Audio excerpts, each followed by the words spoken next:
one, huh? Remember, look, I just wanna apologize to your friend, Teacher Gio Malana, who was in US. Here's my accusations against you, Teacher Alexander Pagkalinawan. Where's the conversation with Teacher May that she is very sick?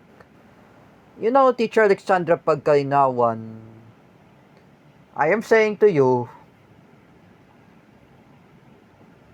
gave me a answer that Teacher May is not very sick. You got very wrong. As I said, Teacher May is not very sick. If Teacher May is very sick, I'm asking to you, Teacher Alexander Pagkalinawan, where is the proof? Oh, me, I never want to criticize anybody.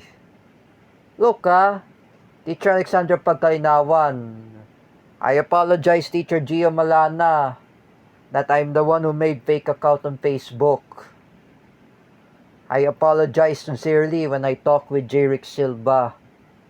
Can you please, Teacher Alexander Pagkalinawan? The focus anyway is your family and your college and you're working in the church with Robbie Caloma. Oh, like I said, you should take care of your family. You should focus about your family, like I said. Um, um, asikasuhin mo yung pamilya mo, like I said. You know that, Teacher Alexander Pagkalinawan. You know, I never want to criticize you. You should take care of your family.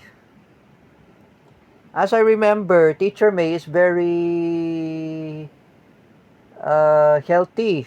Oh, you see, when I see in the Facebook of Alexis Percala, she was invited alongside with Teacher Marisa and Teacher Love Villasor.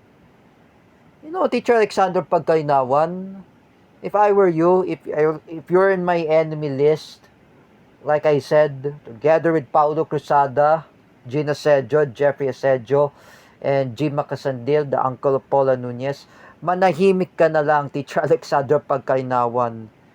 You're not graduated in UE Manila. It is a kind of sped teacher that you said that, oh, for example, I'm the one who bashed Teacher Gio Malana. Look, Teacher Alexander Pagkalinawan, I apologize, Teacher Gio Malana. I apologize, Teacher Kel. I apologize, Teacher Vincent Ramos, sincerely. And what's wrong with you?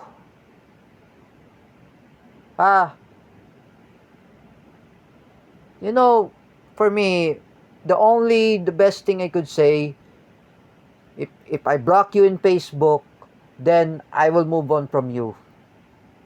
There's nothing happened to choice.